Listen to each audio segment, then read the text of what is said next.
Howdy doody folks, and welcome back to my journey across the United States, where every state has a story, and Virginia might just have some of the strangest. Today we're diving into some of Virginia's eerie folklore and bizarre legends, from a mysterious figure who allegedly gassed residents in the 1930s, to whispers of buried Revolutionary War gold. This state doesn't do boring. Before we jump in though, just a quick favor, if you enjoy these deep dives into America's strangest tales, dropping a comment and a like and hitting the subscribe button like it just called yo mama fat helps me out more than anything as I struggle my way up this hill towards 100,000 subscribers in 2025. This will never cost you a dime and it's a quick way to say, hey YouTube, this guy's alright. Anyways, with that, let's get into the video.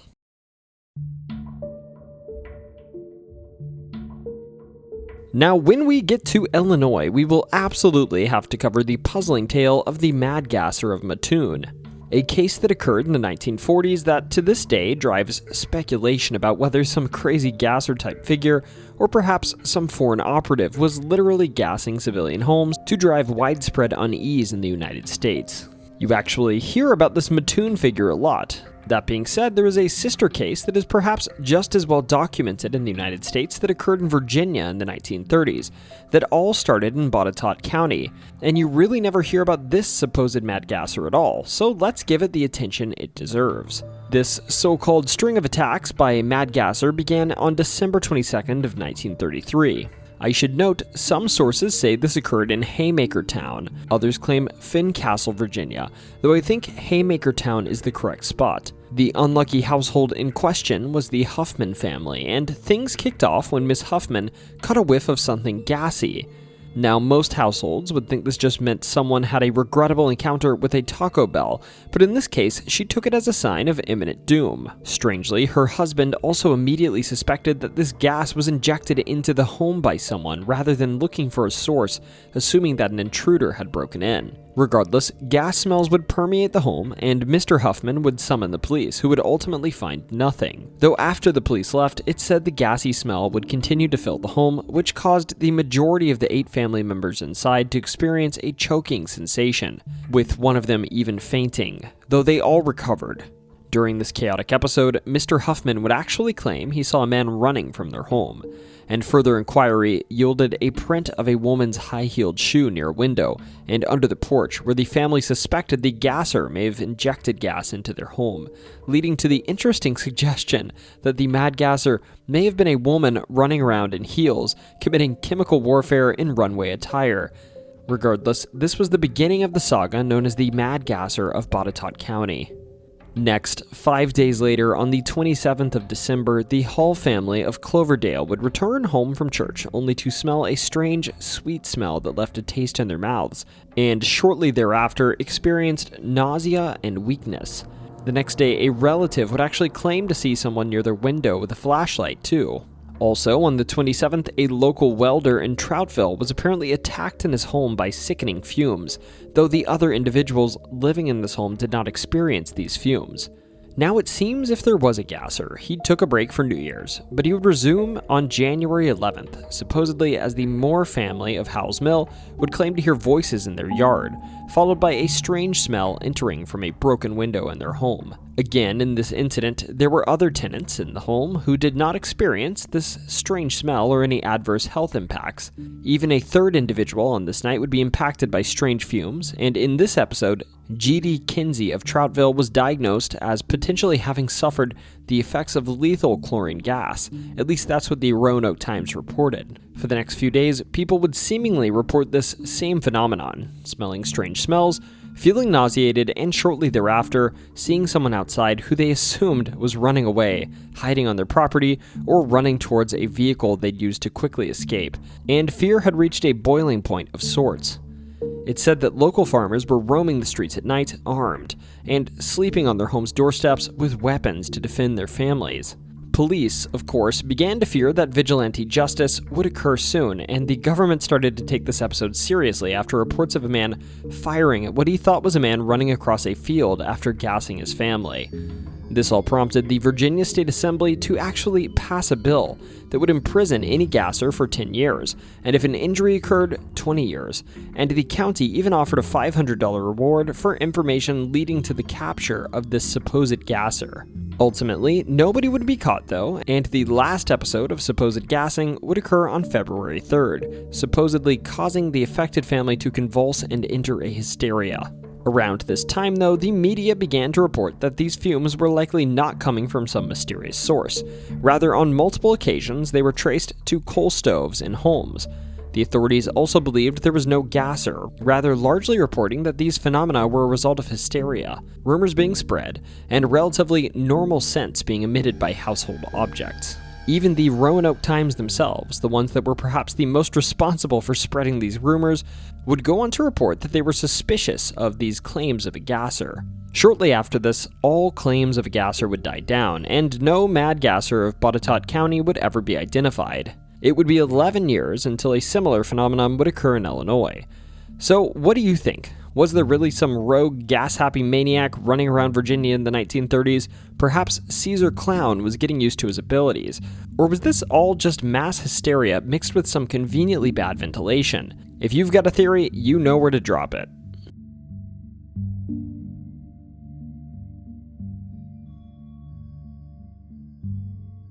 In our video on North Carolina's weird folklore, we told the tale of Blackbeard's life and his affinity for the state's Outer Banks. And it's only fitting that in this video regarding Virginia, we take a moment to reflect on what happened to him after he walked the proverbial plank.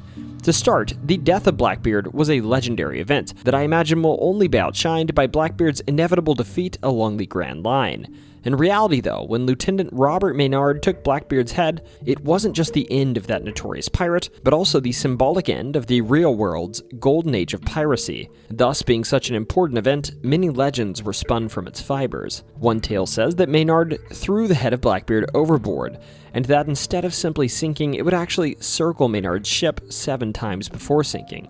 Perhaps a story symbolic of Blackbeard's unrelenting spirit. Other stories say that Maynard brought Blackbeard's head back with him to Williamsburg as a show of strength, and as a warning to those engaged in piracy of what may happen to even the best of them.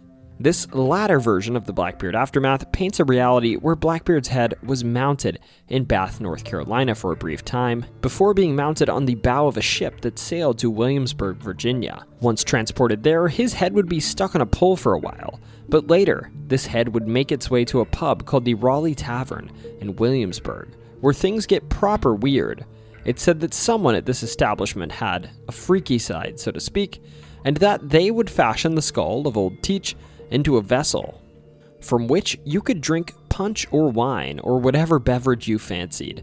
In short, they turned Blackbeard's head into the base of a glass. An 1898 tale by John F. Watson even states that Teach's skull was enlarged with silver, and I have seen those whose forefathers have spoken of their drinking punch from it, with a silver ladle appurtenant to that bowl.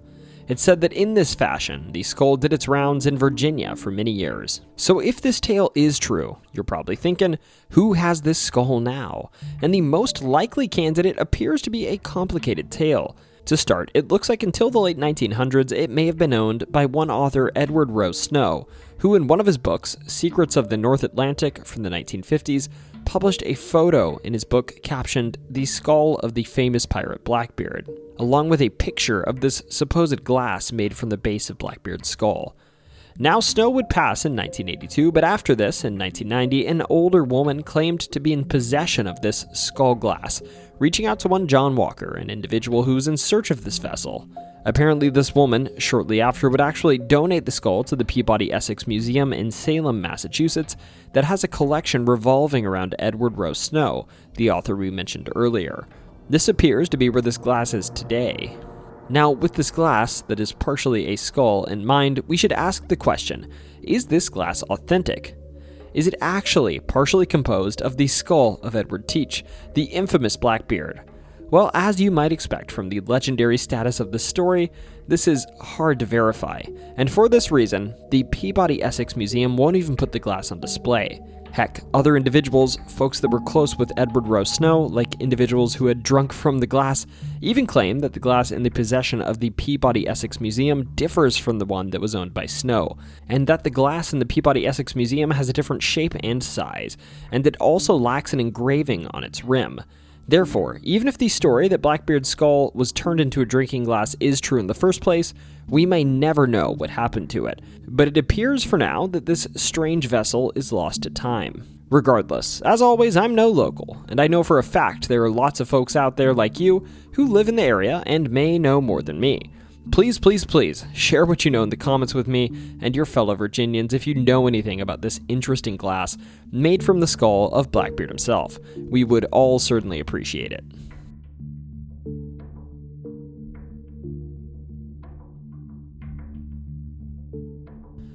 Near Richmond, Virginia, there's an unusual legend about a mythical beast supposedly buried in the local Hollywood cemetery.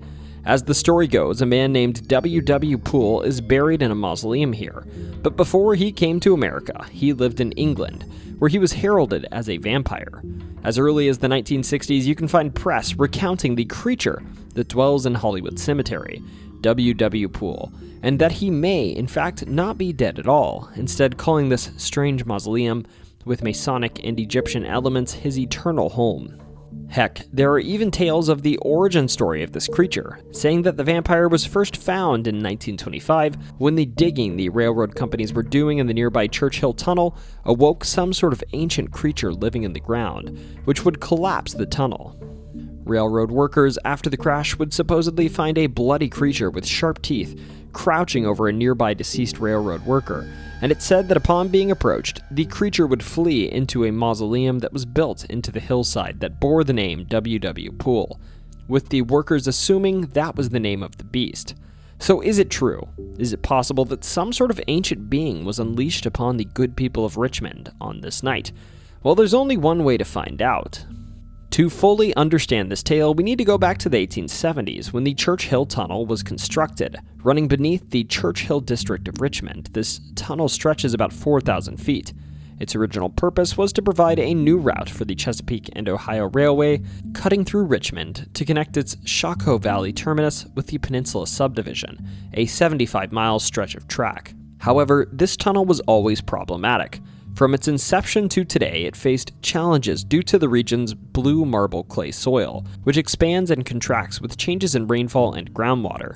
This created frequent cave-ins during construction and leads to modern-day sinkholes. Eventually, the railroad decided to bypass this dangerous tunnel by building a new water-level line, and this alternate route featured a 3-mile stretch of elevated double track that ran between the Hollywood Cemetery and downtown Richmond, allowing trains to travel from the Virginia Central Railroad's old tracks to the Peninsula Subdivision without needing to use the Churchill Tunnel. So that was that, right? They'd anticipated the danger of the tunnel and left it behind for good.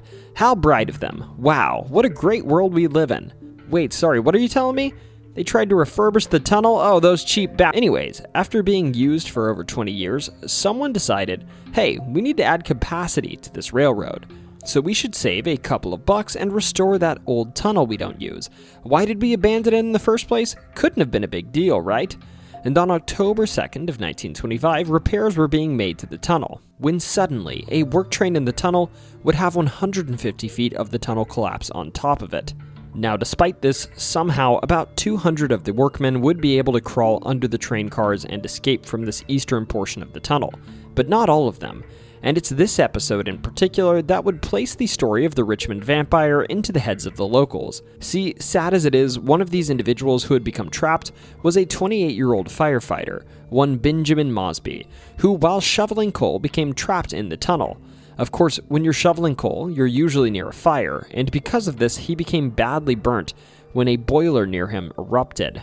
Upon escaping from the tunnel, accounts from other individuals say that he almost appeared like some sort of creature, that he was covered in burnt red skin that was peeling from him, and that he had jagged-looking teeth, likely because they were largely broken. In the shocked state he was in, he would make a dash for the nearby James River, and would even be pursued as he ran there. He would sadly later pass away in the nearby Grace Hospital, only to be buried at Hollywood Cemetery. So in short, it doesn't seem like this creature that was supposedly sighted was a creature at all. Rather, it was accounts of a horribly disfigured individual that over time became warped into a story about some beast that was caught in, or perhaps awakened by, the tunnel collapse of 1925. Heck, even the W.W. Poole portion of this story is incorrect. W.W. Poole wasn't born in England, he was born in Mississippi, and was a dang bookkeeper until his passing in 1922. Heck, if that's not convincing enough, W.W. Poole's body isn't even there, and rather he was relocated to escape vandalism which occurred rampantly on his mausoleum due to the rumors of the Richmond Vampire.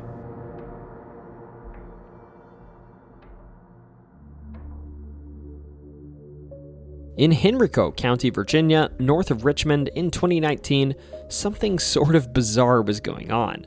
A thing that actually happened the year before in August of 2018 too, but didn't really get much traction in the media that year. See, many individuals with smart doorbells that recorded videos of what was on their porch this night caught a video of this confusing phenomenon.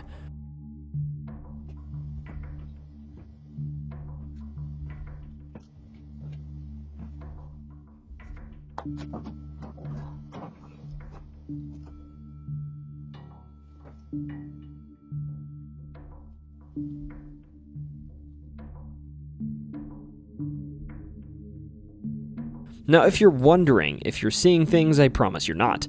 You indeed saw a man holding a TV that also had a TV affixed where his head should be, gently dropping off televisions on the porches of locals. This wasn't just some one-off event either, rather this individual, dubbed TV Head by locals and news stations, dropped old TVs off at the homes of over 50 individuals over multiple nights.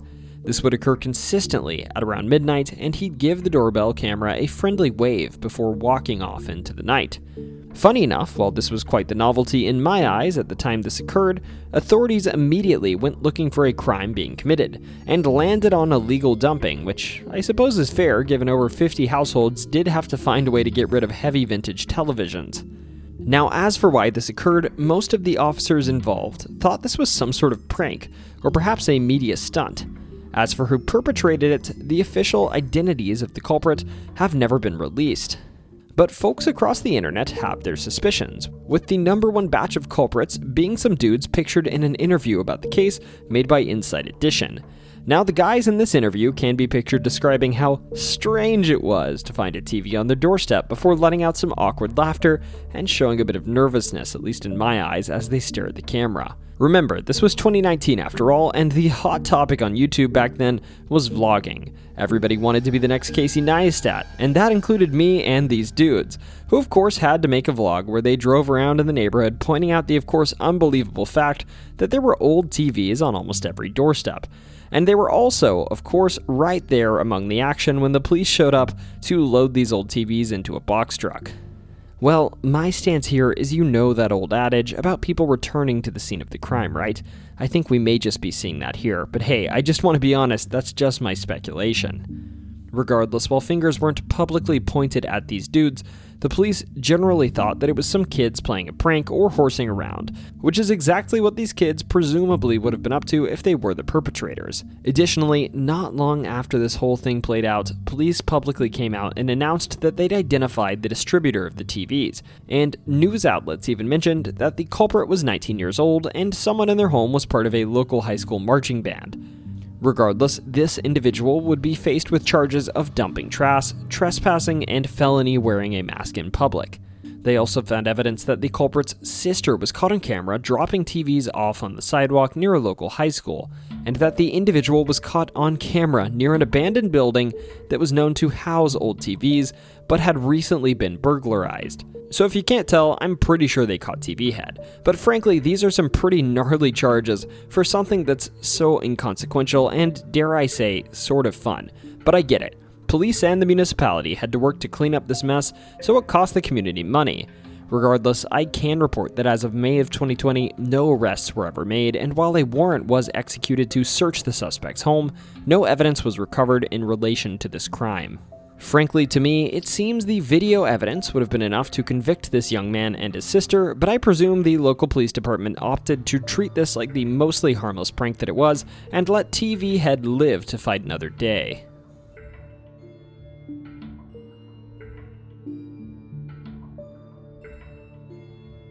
In Virginia, at Fort Monroe in 1905, something strange was spotted by Captain Henry McPherson Merriam, a member of the Coast Artillery Corps.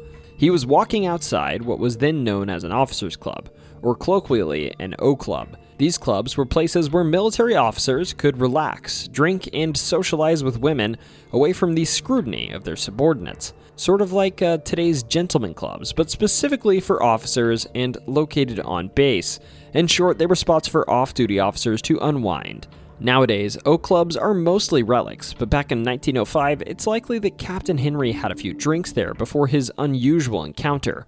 Despite his potential tipsiness, Henry reported seeing something truly bizarre: a giant bird with large, lidless eyes. In fact, the bird apparently used its enormous tail, or possibly tail wing, to shade its eyes, as it didn't have eyelids.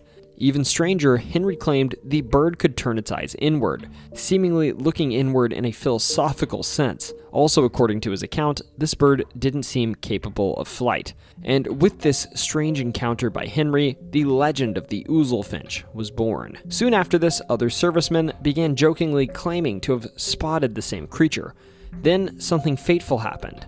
The wife of a colonel stationed at Fort Monroe found a model of a bird that resembled Henry's description while shopping before Christmas in 1905.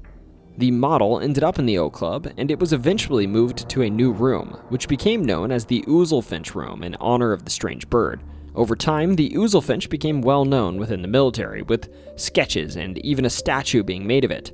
And while the bird itself was a bit of a goofy symbol, it seemed to bring comfort to the artillerymen who first embraced the creature. As they prepared to head to Europe during World War I, the Oozlefinch came to represent a protective force watching over them too, and this same comfort extended to anti-aircraft artillerymen during World War II in both the Pacific and European theaters of war. So in short, the Oozlefinch, this strange, likely fictional bird concocted by a drunk man's imagination in 1905, went on to become a symbol of protection for soldiers, and even after the world entered a period of peace following World War II, the bird didn't fade away. In the 1950s, it became a symbolic guardian of missile defense programs and missilemen at Fort Bliss, Texas, and a secret order of sorts was even created, called the Ancient and Honorable Order of the Oozlefinch, to honor the bird's legacy. Ultimately, while the Oozlefinch was just a silly mascot, it represented camaraderie and a lighthearted sense of unity, as well as embodying deeper values, strength, leadership, and the importance of inward reflection for servicemen. Though the Oozlefinch is no longer an official mascot within the military, its legacy lives on. The Officers Club, where its name and description first emerged, has since become Oozlefinch Craft Brewery. While this bird may no longer be part of the military, it hasn't been forgotten, and its image continues to endure in unexpected places.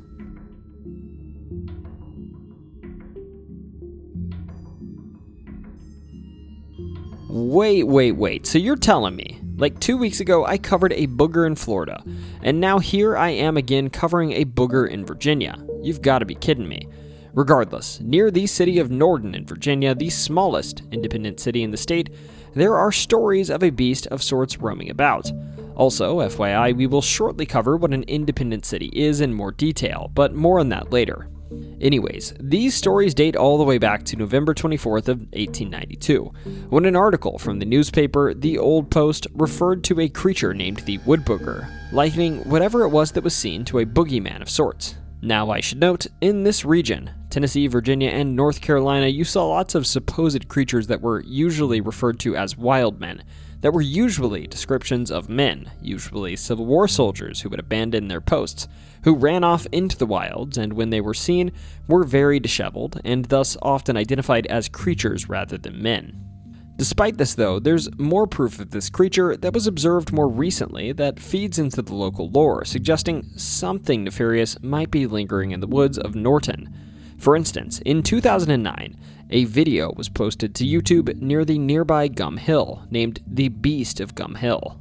Now, I don't really want to play this guy's video in full, so you can go watch it there for yourself so he gets view credit for it, but here's a clip from it, where you can clearly see this man riding an ATV across the river, and in the distance, a clearly large creature is walking upright, and on two legs through the stream. The ATV rider stops in his tracks and is clearly bewildered by the sight of what's in front of him. Anyways, shortly after this, Animal Planet's show Finding Bigfoot would visit the area in 2011, and shortly after this, the creature would sort of embed itself into the local lore. Following this, a local hardware store in the area began selling merchandise in reference to this so-called Woodbooger. And then they even started hosting festivals surrounding the Woodbooger, including a Woodbooger-themed geocaching event. Heck, there's even a Woodbooger grill in downtown Norton. Perhaps most notable is the statue of the Woodbooger near the Flag Rock Recreation Area. And funny enough, I've actually used a Creative Commons image of this Woodbooger statue many times before, and never even realized it was in reference to this local variety of Sasquatch until making this script. Now, if you can't tell, whether it's the Bardenbooger, the Woodbooger, Minnesota's Vargas Hairy Man, or something in between, I'm a huge fan of these local iterations on Bigfoot and the lore behind them. And here there are bonus points that there's a semi-convincing video and a historical article accompanying this iteration. If you're interested in hunting a foot, maybe add Northern Virginia to your list of places to give Finding the Myth and Legend a shot.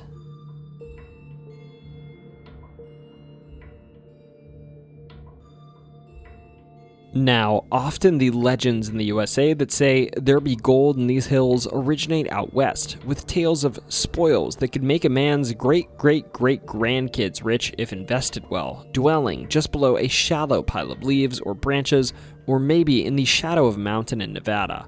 But hey, here in Virginia, you've also got tales of gold, though this gold was not deposited naturally.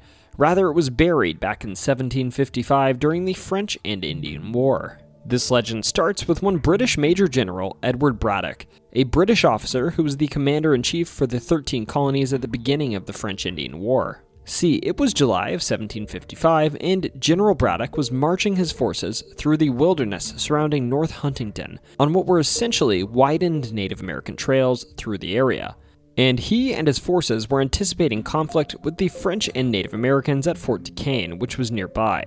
Braddock was following a map of the area given to him by George Washington himself, and following this map's directions, opted to stop at Washington's Three Springs camp in the area, which is now Circleville, Virginia. Now, trying to get his bearings and understand where he was in reference to this fort, he sent out scouts to look for the Monongahela River, who actually went out and found the Youghiogheny River instead, and thought it was the Monongahela River. They reported this back to Braddock, and based on this, Braddock and his officers surmised that they were relatively close to their looming conflict. With this conflict on the horizon, the legend begins with a secret middle-of-the-night meeting between Braddock and his officers, who surmised they could delay paying their men until after the conflict because he thought many of them would perish, and thus there would be more gold per person to split among them after the battle. Because of this, the officers and Braddock agreed that they would hide the gold where the French and Indians wouldn't find it in lieu of bringing it to their conflict. Thus, these earlier scouts and Braddock would go back to the river they located, and they would bury the money chest under a walnut tree near it. This was, as the story goes, enough gold to pay for all of the soldiers and resupply after the looming battle. About 10 to 25,000 pounds sterling if you believe the story. Of course, if you know the history of the looming conflict at Fort Duquesne, you know that this optimistic planning didn't go as Braddock hoped. Just days later, as Braddock and his men marched towards the fort, the French and Indian natives would launch a surprise attack on the British forces, essentially decimating them. It's worth noting this wasn't really an ambush, but rather a modest-sized group of Canadian militia and natives who quickly advanced from the fort towards Braddock's less-than-prepared forces, trying to stop what would have otherwise been an overwhelming and immediate attack. These forces managed to surprise and flank the British forces, causing them to bunch up, and ultimately 500 men would be felled right then and there, and more than 450 would be wounded. The few survivors would retreat and had such a poor understanding of the region that even those surviving officers who knew of the plan couldn't locate the gold that was stashed under the walnut tree. Also, it didn't help that they confused the Monongahela River with the Youghiogheny River. In the aftermath of this conflict, Braddock would pass away during the retreat and would be buried near Fort Necessity, and thus they would also bury their last hope for finding the buried gold, if you believe the stories. George Washington himself would describe the conflict by saying, "The soldiers broke and ran as sheep before the hounds, leaving the artillery, ammunition, provisions, and every individual thing we had with us prey to the enemy. And when we rallied them in hopes of regaining our invaluable losses, it was with as much success as if we had attempted to have stopped the wild bears of the mountain. In short, it was sort of a brutal defeat. Regardless, nowadays, because of this tale, which was initially told by one ensign Britnell Robbins, an individual who served in the Revolutionary War, historians and treasure hunters alike have speculated about and searched for this supposed cache of gold in the woods of Virginia. For instance, Dr. French Cowan of Greensburg in 1878 would write, "There was hardly a foot of ground between Cumberland and Pittsburgh which hadn't been dug up in the hunt." Even today, you can still see discussion regarding the gold on the modern treasure hunter forums. And if you believe the stories, there are still those out there that wander with a metal detector in the nearby forests, trying to stake their claim on some of this shiny goodness. Admittedly, there is plenty of speculation over whether this gold even existed, or if it was taken by the Native Americans and Canadian militia. But for now, this tale remains a legend and mystery. If you have any stories of your own about this supposed gold in the forest of Virginia, let me know in the comments.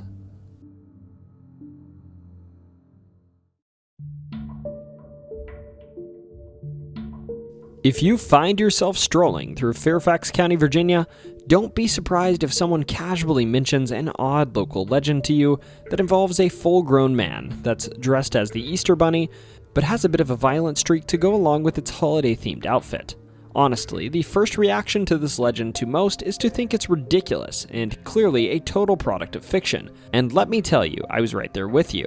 The first time I heard this gem, I was on my way back from an interview at George Mason University, chatting with the driver about the fact that I'd be going for a late-night jog because I was training for a race, when just before I hopped out of the car, he dropped an eerie little nugget. "Don't let the Bunny Man get ya."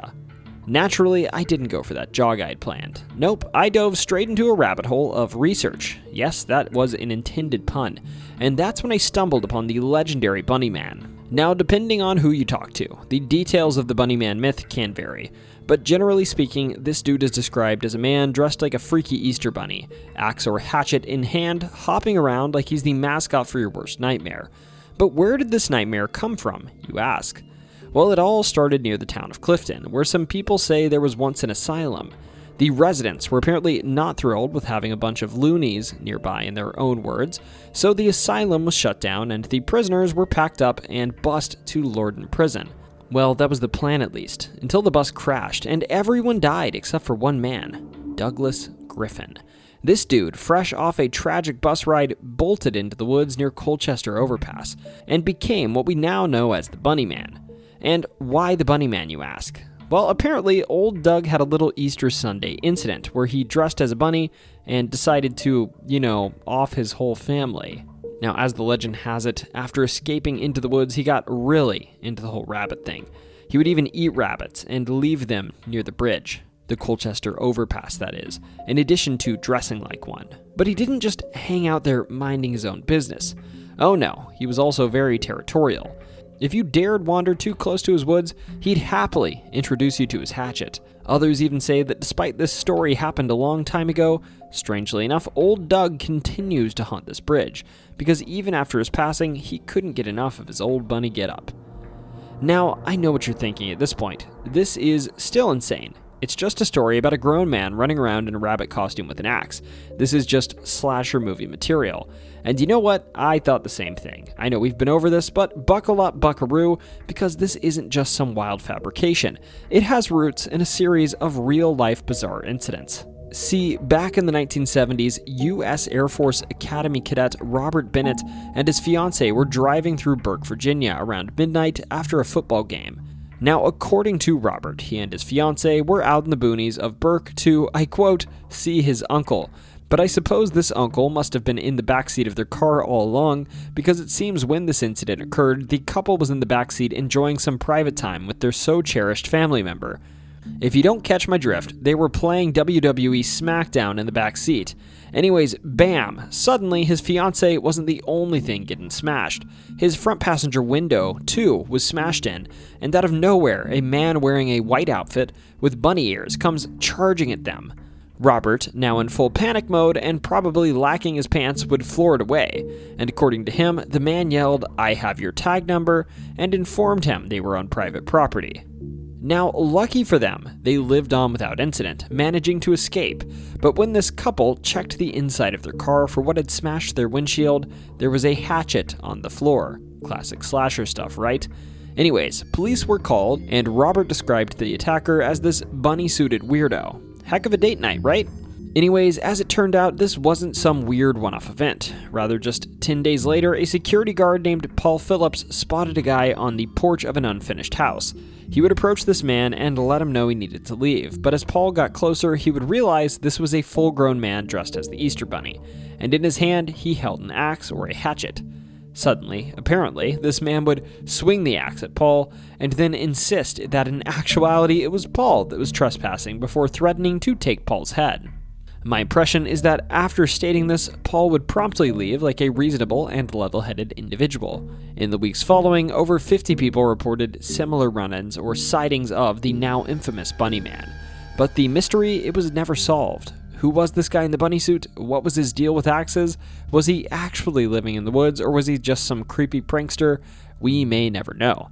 But that doesn't stop the legend from living on. Now, because of these weird occurrences, the Colchester Overpass is said to be where the Bunny Man supposedly roams, and thus has become the spot for thrill seekers, ghost hunters, and curious folks trying to catch a glimpse of the Phantom Bunny in his hatchet-wielding glory.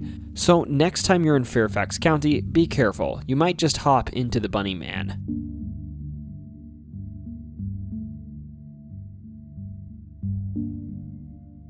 Okay, I get it. This video is called Virginia's Weird Folklore, and the concept of an independent city isn't really folklore, and maybe isn't even lore, but it is in Virginia and it's unique, which can be a synonym for weird, so I deem it worth covering. It's my channel, gosh darn it! Regardless, in short, in Virginia there's a variety of entities that you won't see hardly anywhere else in the country. Independent cities. These entities are cities, which operate completely independently of a county, and they're an administrative division unto themselves, operating just as a county would. Even weirder, in the whole of the United States, there are only 41 of these independent cities, and 38 of them are in Virginia. So what gives? Why, in this whole country, are 38 of the 41 independent cities resting on just 42,000 square miles? Well, this weird distinction dates back to 1722, when Williamsburg was incorporated as the first city in Virginia. After this, cities could be issued charters by Virginia's General Assembly until the 1800s. Post-Civil War, the Virginia Constitution of 1869 would actually explicitly mention the concept of separate cities and counties, and it would require that counties be split into townships, with the commissioners scrambled to lay off the townships, instructed not to include any town or city with a population more than 5,000. Later constitutions of the state would make similar assertions, including bits that recognized that Virginia cities were independent of their adjacent counties. And ultimately, in 1971, the independent cities of Virginia would be made law. To go even further back, though, I should be clear, this is speculation of historians I'm providing, nothing proven. Some think that the reason this practice was adopted in Virginia is that the colonists of Virginia, who were largely English, were adopting this similar process from their homeland. Now, if you weren't aware, England also has many cities with local governments independent from their counties. For example, if I'm reading correctly, the city of London is one of these independent cities.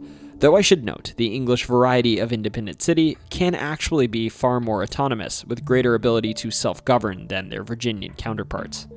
Also, I would be remiss if I didn't mention that others retort to this speculation the really reasonable thought that if this practice dated back to English settlers, then why wasn't West Virginia composed of independent cities?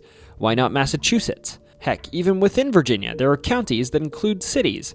This train of thought leads many to believe that this was a practice that, over time, evolved and developed and eventually gained acceptance by the masses, and was only legally established in 1869 in the post-Civil War Constitution. Personally, I'm inclined to lean towards this later explanation of this being some strange Virginia-specific phenomenon where cities became gradually independent from their neighboring counties. Anyways, sorry if this was confusing. I hope I was able to make this concept mostly clear.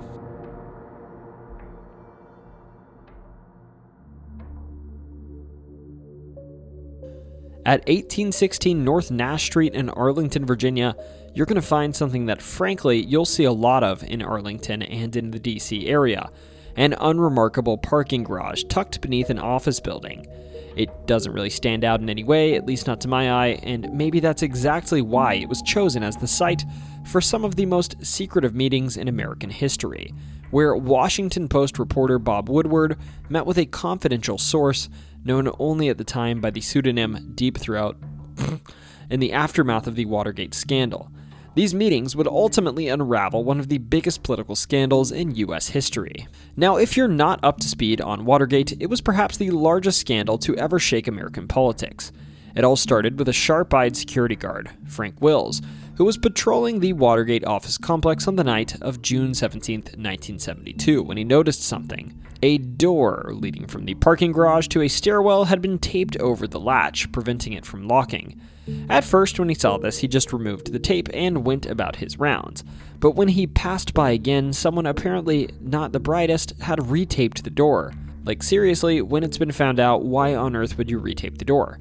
Anyways, that's when Wills called the police. When officers arrived, they made their way into the Democratic National Committee headquarters and caught 5 men in suits and gloves on the 6th floor red-handed, carrying burglary tools, cameras, wiretapping equipment, and stacks of cash.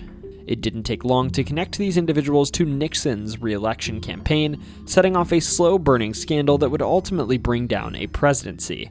And in the wake of this scandal, in a quiet, dimly lit parking garage, Woodward began meeting with Deep Throat, his anonymous informant. Deep Throat would guide Woodward and his reporting partner Carl Bernstein, confirming leads and nudging them towards the truth. He famously instructed them to, quote-unquote, follow the money, a phrase now cemented in the political lexicon, though, fun fact, it actually became famous through the All President's Men movie, not their original reporting. These 6 secretive nighttime meetings taking place at parking spot D32 helped expose illegal campaign activities and ultimately confirmed that corruption ran all the way to the top. Through these efforts, the Watergate cover-up unraveled, and on August 8th of 1974, Richard Nixon would resign, becoming the first U.S. president to do so. His successor, Gerald Ford, later pardoned him. And Deep Throat, his identity remained a mystery for over 30 years, fueling endless speculation, until in 2005 he finally came forward as FBI Deputy Director Mark Felt. Only after decades had passed did the world finally learn the name of the man who helped bring down a presidency from the shadows of a parking garage. So if you're ever in Arlington, Virginia and find yourself near 1816 North Nash Street, take a little walk inside if you can, I think it's legal, and take a look at spot D32, give it a nice little slap and say, hey, I just touched history.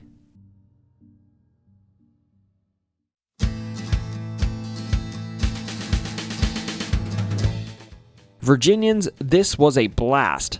I loved digging into your state's weird and wild lore. Now, if you want more Virginia stories, or just more of this series in general, or maybe some of you up north want a special on Washington, D.C., drop a comment below and let me know what you want to see next. And hey, if you're enjoying this ride, hitting like and subscribing helps me get one step closer to my goal of 100,000 subs in 2025. Seriously, it's free, quick, and lets YouTube know that this is the kind of content you'd like to see. Now, as for what's up next, I'm diving deep into South Carolina's weird folklore, and another Tennessee episode may very well be on the way. And I'm also already scripting some bizarre tales from Texas, Iowa, and New Jersey, so stay tuned for those. Also, there are folks out there saying do Washington and do Iowa, and I promise I'm on it. I'm starting to script those and come up with ideas. And remember, most importantly, whether you just caught a guy on your Ring doorbell dropping off a vintage TV on your porch, or you suddenly smelled something strange drifting through your house, don't you ever forget, it's always story time.